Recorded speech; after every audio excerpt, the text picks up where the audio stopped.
Here's your wrestling news for July 30th, 2021. And your headlines for today include major update on Brock Lesnar's status with AEW. WWE reports Q2 2021 results. Vince McMahon destroys AEW, drops a bombshell on WWE releases. How AEW went ahead with a bloody death match on Dynamite on TV. Were gimmicked weapons used during Chris Jericho vs. Nick Gage bloodbath? Chris Jericho likely to debut with a new character in AEW. Why Domino's Pizza threatened to pull ads from AEW following Nick Gage-Chris Jericho match. WWE NXT fan says he was removed from TV taping by security, Tony Khan comments, and more. We're kicking off today with AEW, who have reportedly signed Daniel Bryan and CM Punk, with the pair expected to debut this September. The signing of Punk and Bryan has shown that nobody is off limits to Tony Khan, so it should come as no surprise that rumors are circulating that Brock Lesnar is the next AEW signing. These rumors began when a post on the Wrestling Observer newsletter message board said that the Beast had signed with a wrestling company outside of WWE, and this message came from what's being called a reliable 20-year source. With Tony Khan at the helm, AEW is probably the only non-WWE promotion that could afford the Beast, but fans shouldn't expect to see him on Dynamite just yet. On the Mat Men podcast, Andrew Zarian put the rumors to bed, saying, "I can tell you right now that Brock Lesnar has not signed with AEW. They've spoken maybe once in passing, nothing serious whatsoever. Everybody that I asked about this, they laughed. That's all I know. I can only tell you what they've said to me. I also know that Dave Meltzer said that it is not true. Brock has not already signed with AEW. Zarian also clarified that Brock isn't signed to WWE either, but said that WWE wants him, and added that the company was beyond stupid to let him go. Brock hasn't been seen in WWE since WrestleMania 36, despite persistent rumors of him returning to the company, but for now, the former Universal Champion remains wrestling's hottest free agent. Even without Brock Lesnar, the WWE continues to make money, and this week, the company released their 2021 second quarter earnings report, which was good news all around. The company's second quarter revenue is $265.6 million, a 19% increase from Q2 2020, and this was thanks to the increased monetization of content. Costs are also down as it set WWE back $46.3 million to run in the second quarter of 2021, a 17% decrease from the previous year. A large chunk of that $46.3 million is severance expenses, as WWE have paid a total of $8.1 million in this quarter to recently fired talent and employees. Digital video views increased by 13% to a record 11.2 billion views in this quarter alone, which equated to 394 million hours of content being streamed, an increase of 5%. As WWE continues on the road to normalcy, the company is boasting some of its best earnings in history, which makes the decision to release superstars due to budget cuts all the more interesting. It was during this financial report that Vince McMahon spoke to investors, and the chairman had a lot to say about AEW. During one call, one investor noted the investments AEW is making in its roster and its ongoing viewership successes in the crucial 18 to 49 demographic. Asking McMahon how he views AEW as competition and whether WWE needs to counter AEW's investments with some roster improvements of their own, the chairman refuted the idea that the All Elite promotion is competition, saying, "Well, it certainly is not a situation where rising tides, because that was when Ted Turner was coming after us with all of Time Warner's assets as well. That was a different situation. AEW is where they are. I really don't know what their plans are. All I know is what our plans are. I don't consider them competition in the way that I would consider WCW back in the day, not anywhere near close to that.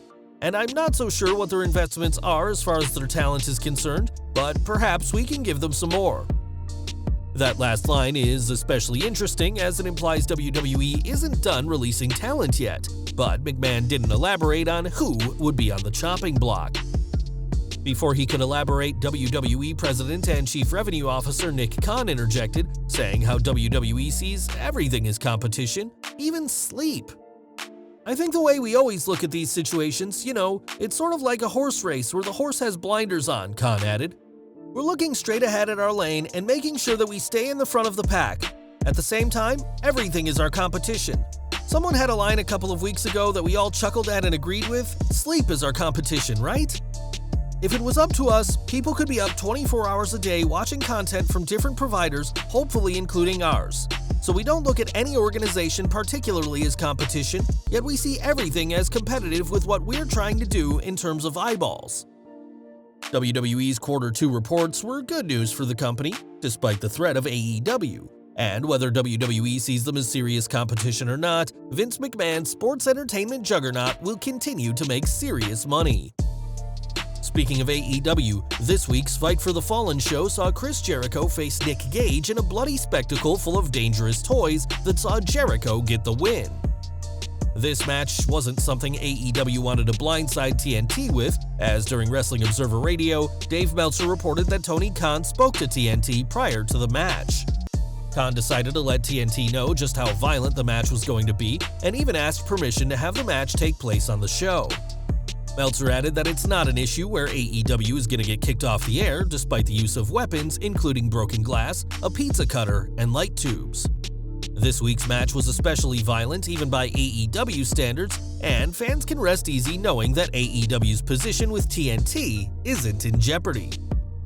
This week's match was one of the most violent in AEW's history, but the match was actually far safer than you'd think from looking at it.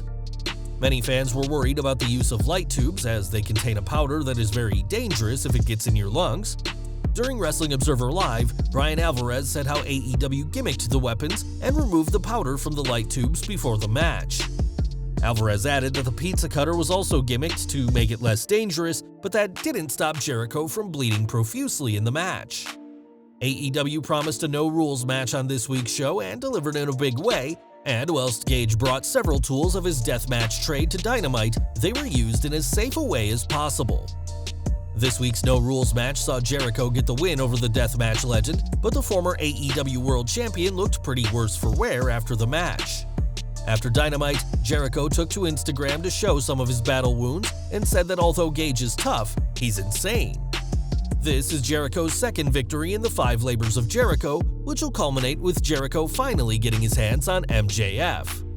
After this week's match, it was announced that Jericho will be squaring off next week against his WCW nemesis Juventud Guerrera in a match Chris must win with a top rope move.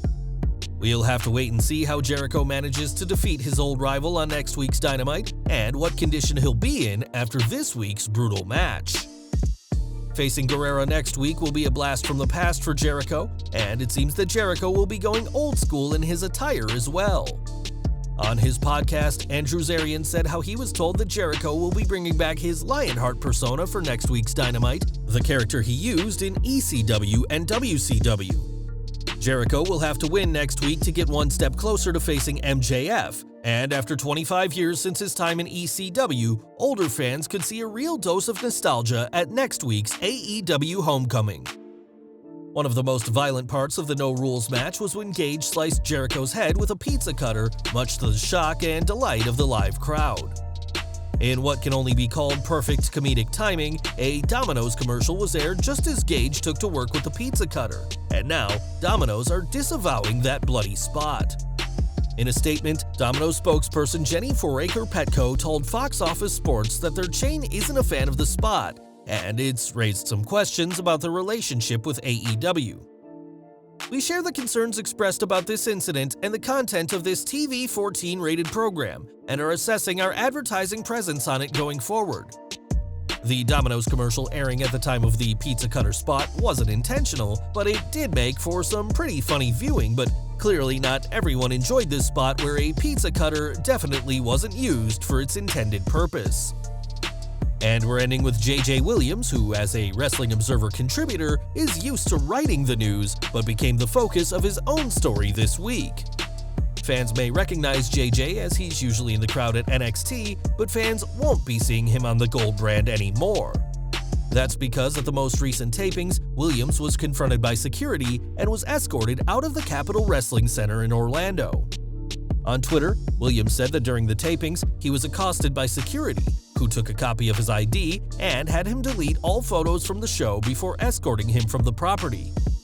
In a statement, Williams said that his efforts will no longer go to WWE from now on, saying, "My time and devotion will no longer be given to their company going forward. It was never my intention to be a problem or cause any issues for the promotion. None of my tweets were on the hashtag, yet I was told my social media was being monitored. A majority of those in attendance, including media representatives, were sharing results with no consequences. After purchasing tickets and attending events since 2014, this obviously hurts. All I ever wanted to do was encourage the talent and share my enjoyment of this show and genre."